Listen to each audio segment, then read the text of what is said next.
19 TV వారికి శ్రోతలకు నేను మొట్టమొదట ఈ ప్రభుత్వానికి పోలీసులకు కృతజ్ఞతలు చెప్తాను సార్. నేను కారణం వీళ్ళ పుణ్యాన మా వైఎస్ఆర్ కాంగ్రెస్ పార్టీకి సంబంధించిన కార్యకర్తలు కానీ నాయకులు కానీ చంపబల్లే పోలీసుల చేతిలో. వాస్తవానికి అయితే మిమ్మల్ని భయపెట్టే దానికోసం మొట్టమొదట సోషల్ మీడియాకు సంబంధించిన యాక్టివిస్ట్ మీద మొదటి బాణం ప్రయోగం చేసినారు. అక్కడి నుంచి మాజీ మంత్రుల వరకు అందరి వరకు అయిపోయింది.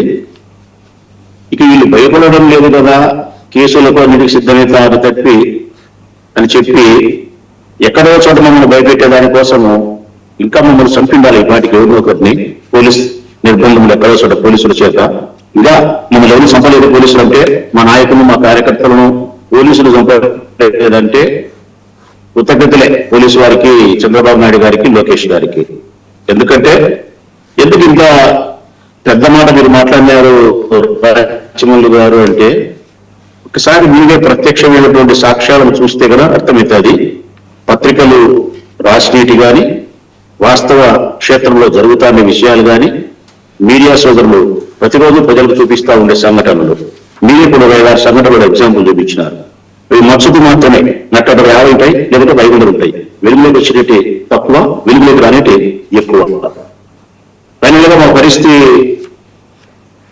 ఏంటంటే కన్నా మేము సిద్ధాంతపరమైన పోరాటం మేము చేస్తాము, లేకుంటే న్యాయం కోసమనో బలహీనుల కోసమనో మేము పోరాటం చేస్తాం. ఉదాహరణకు సాయికృష్ణ మాకు బంధువా? రాజకీయమా? మాల గల్లమ్మ బంధువా? రాజకీయమా? కాదు. ఏదో సీదిరి అప్పలరాజు, లేకపోతే చింతాడ రవికుమారు, జోగి రమేష్, లేకపోతే మా అంబటి రాంబాబు, లేకపోతే పిల్లి రామకృష్ణారెడ్డి, వీళ్ళు మా వాళ్ళు. ఇట్లా మా వాళ్ళు 5 పేర్లు చెప్తే ఇంకొక 50 సంఘటనలు మాకు సంబంధం లేనిటి రాష్ట్రంలో జరుగుతూ ఉండేటి చెప్పగలుగుతా ఇప్పుడే. మరి వీళ్ళందరి కోసం మేము సిద్ధాంతపరంగా మేము పోరాటం చేస్తాం. కానీ మాతో కొట్లాడుతుండేది, మాతో పోరాటం చేస్తుండేది తెలుగుదేశం పార్టీ కాదు, ఆంధ్రప్రదేశ్ రాష్ట్ర ప్రభుత్వము, ఆ ప్రభుత్వం ఆధీనంలో పనిచేసే పోలీసులు. మేము కొట్లాడుతూ ఉండేది ఈ ప్రభుత్వంతోనూ, ఈ ప్రభుత్వం యొక్క ఆధీనంలో పనిచేసే పోలీసులతోనూ మేము కొట్లాడుతూ ఉన్నాము. ఇంకా ఎందుకు ఇంత దూరం చెప్పగలుగుతున్నానంటే, ఒకసారి బాగా గమనించండి మీరు. మేము కొట్టిన మీదనే కేసు, మమ్మల్ని కొట్టినా మా మీదనే కేసు. ఒకవేళ కొట్టిన వాళ్ళని మా వాళ్ళు దెబ్బలు తిన్నారనో, దాడి జరిగిందనో పరామర్శించడానికి చూడడానికి పోయినా మా మీద కేసు. అన్యాయం అని చెప్పి ప్రెస్ మీట్ పెట్టి ప్రశ్నించినా ఏదో ఒకటి కారణం వెతికి మా మీదనే కేసు. పైగా పదే న్యాయమూర్తులు 7 ఏళ్ల లోపు ఉన్నటువంటి కేసులు మీరు BNS 111 ఇలాంటి ఎలా పెడతారని ప్రశ్నించినా కూడా చిన్న తప్పులకి పెద్ద కేసు సెక్షన్లో పెడతా ఉన్నారు. అది కూడా ఒక ఇక్కడ మేజర్ పాయింట్. అంటే న్యాయమూర్తులు మందలించినా కూడా నేను చెప్పబోతా ఉన్నది పెద్ద పెద్ద కేసులు అంటే అటెంప్ట్ మర్డర్ కేసులు పెడుతున్నారు, SC ST కేసులు పెడుతున్నారు, వాళ్ళు ఇల్లు కాల్చి వాళ్ళే గృహహింస కేసులు పెడతారు, వారి ఇల్లు లాటి చేసి నెల్లూరులో మేమే లూటీ చేసినామని చెప్పి పెడతారు. మొన్న అంత దేశద్రోహం కేసు ఆయన మీద పెట్టింది కదా, దళిత సోదరుల పైన వాళ్ళ పైన పెట్టింది కదా, ప్రశ్నించే రావణ్ పైన ఎప్పుడు పెట్టకుండా పెట్టి రావణ్ మళ్ళా పంపించింది ఊపా పెట్టింది. అది అసలు అది ఆశ్చర్యకరమైంది. అట్లా కిడ్నాప్ మేము చేసినా మా మీదనే కేసు, లేకపోతే మమ్మల్ని ఎవరైనా కిడ్నాప్ చేసే ప్రయత్నం చేస్తే వాడిని పట్టుకుని మేము స్టేషన్ పోయినా మా మీదనే కేసు. మా కుటుంబంలో తండ్రి కానీ కొడుకు కానీ ఎవరైనా నేర ఆరోపణ ఎదుర్కొంటే మొత్తం తండ్రి ఎదుర్కొంటే కొడుకు బిడ్డ పిల్ల అందరూ ముద్దాయిలే, లేకపోతే కొడుకు ఏదో నేర ఆరోపణ ఎదుర్కొంటే తండ్రి పిల్లలు పిల్లలు అందరూ ముద్దాయిలే. ఒక్కరేమిటి సోషల్ మీడియా యాక్టివిస్ట్ దగ్గర ప్రారంభించినాడు, జర్నలిస్టులు అయిన మిమ్మల్ని వదలే, పత్రికా సంపాదకులను వదలే, డిబేట్ల్లో ఇలా మాట్లాడే మీలాంటి ప్రజాస్వామ్య వాదులను వదలలే, యూట్యూబ్ ఛానల్స్ ప్రతినిధులను వదలలే, వైఎస్ఆర్సీపీ కార్యకర్తలను నాయకులను, రైతులు ఎవరైతే భూములు ఇవ్వకుండా ఉండే వాళ్ళు రైతులు పోయి జగన్మోహన్ రెడ్డి కలిస్తే వాళ్ళను వదలలే, మాజీ ఎమ్మెల్యేలను మాజీ మంత్రులను ఇతరితర ప్రజాప్రతినిధులుగా పనిచేసిన వాళ్ళను ఇట్లా ఎవరినే దాన్ని వదలకుండా ప్రశ్నించిన ప్రతి గొంతును కోసే ప్రయత్నం చేసినారు, నొక్కే ప్రయత్నం చేసినారు. ఒక్క మాటలో చెప్పాలంటే నాటి బ్రిటిష్ పాలకులను ఎవరైనా చూడకుండా ఈ కాలం ఉంటే ఈ జనరేషన్ వాళ్ళు ఇప్పుడు నారా చంద్రబాబు నాయుడు వారి కుమారుడు లోకేష్ బాబు గారి రూపంలో బ్రిటిష్ పాలకులను వీరి ముఖంలో చూడొచ్చు. ఆనాటి బ్రిటిష్ పాలకులు ఏ విధంగా అయితే మన మీద దౌర్జన్యం చేసినారో, నియంత్రితకు పోకడ చేసినారో, మన ఆడవాళ్ళపైన మానభంగాలు చేసినారో, హింసించినారో, అంతకంటే దారుణమైనటువంటి చర్యలకు మన వాళ్ళే మన మీద ఇవ చేసే కాలం నారా చంద్రబాబు నాయుడు కాలంలో వచ్చింది, లోకేష్ గారి కాలంలో వచ్చింది. రెడ్ బుక్ రాజ్యాంగం, అంబేద్కర్ రాజ్యాంగం పోయింది, ఇప్పుడు రెడ్ బుక్ రాజ్యాంగం వచ్చింది.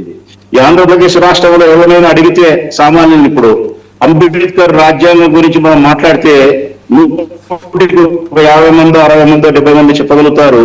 కింది స్థాయిలో ఉండబడిన వాళ్ళు, కష్టం చేసుకుని బ్రతికే వాళ్ళు 30 మందికి 40 మందికి నిజంగా కూడా అంబేద్కర్ రాజ్యాంగం తెలియదు అన్నా. నేను బాగా చెప్తా ఉన్నా, 70 మంది తెలుసు. ఒక 30 మందికి కష్టం చేసి దినకూలి మీద బ్రతికే వాళ్లకు జీవన పోరాటం, వారి బ్రతికి పోరాటం, తన భార్యను తన పిల్లలను బ్రతికించుకోవడం పోషించుకోవడమే తెలుసు. వారికి అంబేద్కర్ రాజ్యాంగం తెలియదు. కానీ ఆ 30 మంది కూడా ఈ రాష్ట్రంలో తెలిసినది ఏంటంటే కదా రెడ్ బుక్ రాజ్యాంగం తెలుసు. ఈ రెడ్ బుక్ రాజ్యాంగం ఎవరు ఈ రాజ్యాంగాన్ని రచించినది అని అడిగితే వారి రాష్ట్రంలో ఒక 13, 14, 15, ఒక 15, 16 ఏళ్ల పిల్లవాడి దగ్గర నుంచి పండు ముసలి వరకు లోకేష్ బాబు రాజ్యాంగమే రెడ్ బుక్ రాజ్యాంగం అని చెప్పి స్పష్టంగా చెప్పగలిగే స్థితికి ఈ రాష్ట్రం వచ్చింది. అసలు ఈ రాష్ట్రంలో ఎక్కడే గాని ప్రజాస్వామ్యం లేదు, ఎక్కడే గాని పోలీసు వ్యవస్థ లేదు. ఈ రాష్ట్రంలో ఉండబడినది నారా చంద్రబాబు నాయుడు గారి ప్రైవేట్ సైన్యమే, దాని పేరే పోలీస్. నారా చంద్రబాబు నాయుడు గారి ప్రైవేటు సైన్యమే, ఆ సైన్యం పేరే పోలీస్. వారు ఏమి చెప్తే అవే చేస్తారు. ఫలానా మీద కేసు పెట్టంటే పెడతారు, ఫలాని సెక్షన్ పెట్టంటే పెడతారు, ఇన్ని రోజులు నిర్బంధంలో పెట్టు అంటే పెడతారు, 3rd డిగ్రీ ఉపయోగించు కొట్టు అంటే కొడతారు, తర్వాత మన కస్టడీకి తీసుకో ఇన్ని రోజులు అంటే తీసుకుంటారు, భయపెట్టమంటే భయపెడతారు, బాధ పెట్టమంటే బాధ పెడతారు, హింసించమంటే హింసిస్తారు, చంపమంటే మమ్మల్ని చంపుతారు. ఈ పరిస్థితుల్లో ఈ రాష్ట్రంలో ప్రజాస్వామ్యాన్ని బ్రతికించాలన్నా, న్యాయం కోసం పోరాటం చేయాలన్నా, బలహీనుల పక్షాన వైఎస్ఆర్ కాంగ్రెస్ పార్టీ నిలబడాలన్నా మాకుండే మార్గాలు రెండే. ఈ ప్రభుత్వం ఆధీనంలో పనిచేసే ఈ రాక్షసమైనటువంటి పోలీసుల నుంచి మాకుండే మార్గాలు రెండే. ఒకటి లొంగిపోవడం, 2 యుద్ధం చేయడం. లొంగిపోవాలా, యుద్ధం చేయాలా?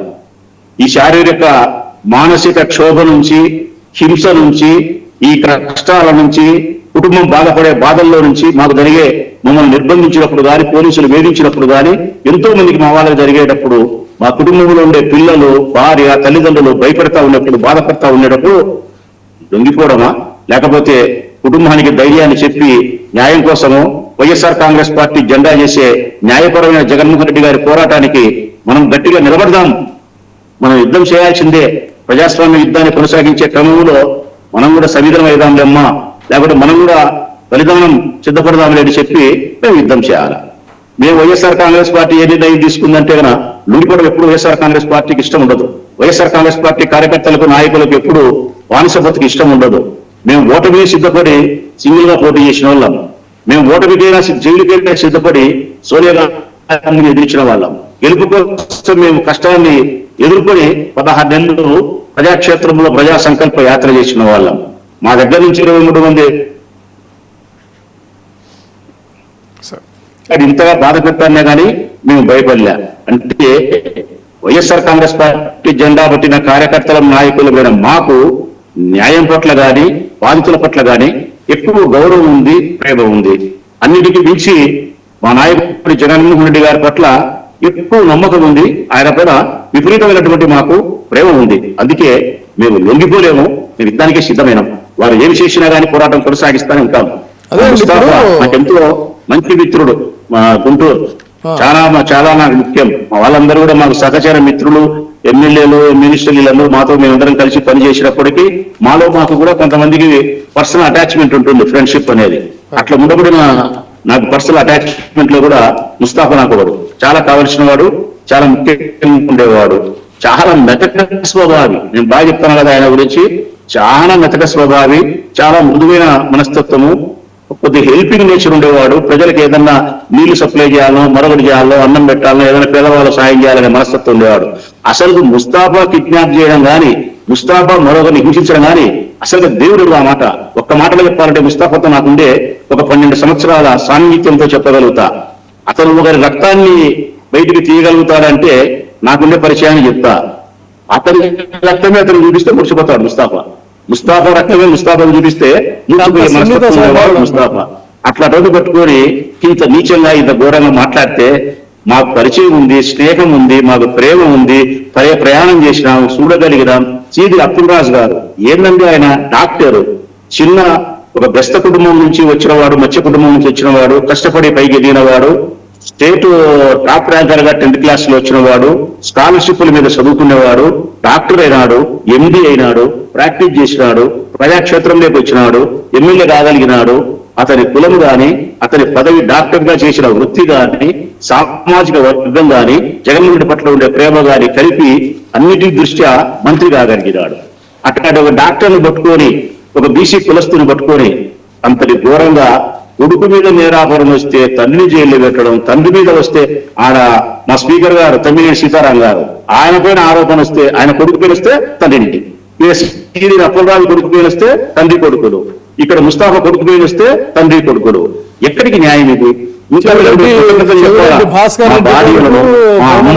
రెడ్డి కొడుకు, చెవిరెడ్డి భాస్కర్ రెడ్డి కొడుకు, ఇట్లాగా మన పేరుని నాని కొడుకు, సో రెండో తరాన్ని కూడా అణిచివేసే ప్రక్రియ. కాకాని గోవర్ధన్ రెడ్డి గారి డాక్టరు. అవును, భారతంలో అశ్వత్థామ చివరగా పాండవుల వంశమే ఉండకూడదని చెప్పి బ్రహ్మాస్త్రాన్ని ప్రయోగించి ఉత్తర యొక్క గర్భంలో ఉండే పిండాన్ని కూడా నాశనం చేసేదానికి ఎట్లా ప్రయత్నం చేసినాడో అట్లా ఈ ప్రభుత్వం, ఈ పోలీసులు మా ఇళ్లలో మా పిల్లలను, మా అత్తలను, లేకపోతే మా బిడ్డలను వీళ్ళని కూడా పోలీస్ స్టేషన్ తీసుకుపోకుండా, లాక్కపోకుండా ఉన్నందుకు, లేకపోతే మా ఇళ్ళలో ఎవరైనా మా ఇంటికి కోడళ్ళ యొక్క గర్భంలో శిశువులు ఉంటే వారి మీద కూడా కేసు పెడతారు. 6 నెలలో 7 నెలలు 8 నెలల గర్భం ఉండి మా కోడళ్ళు ఎవరైనా ఉంటే, మా బిడ్డలు కానీ మా కోడళ్ళు కానీ, వాళ్ళ పైన లోపల పిండం లోపల తయారైన శిశువు పైన కూడా ఈ రాక్షసులు కేసు పెట్టే వర్గానికి ఓడిగట్టినారు. వీళ్ళను నేను మనస్ఫూర్తిగా చెప్పానండి. నేను ఈరోజు ఏదో 99 టీవీ డిబేట్ నుండి పిలిచినారు కాబట్టి కాసేపు ఒక అరగంట సేపు మీరు చెప్పాలా కాబట్టి చెప్పే ప్రయత్నం కాదు. మనసా వాచ కర్మేనే చెప్తానా, నా అంతరాత్మ సాక్షిగా చెప్తానా.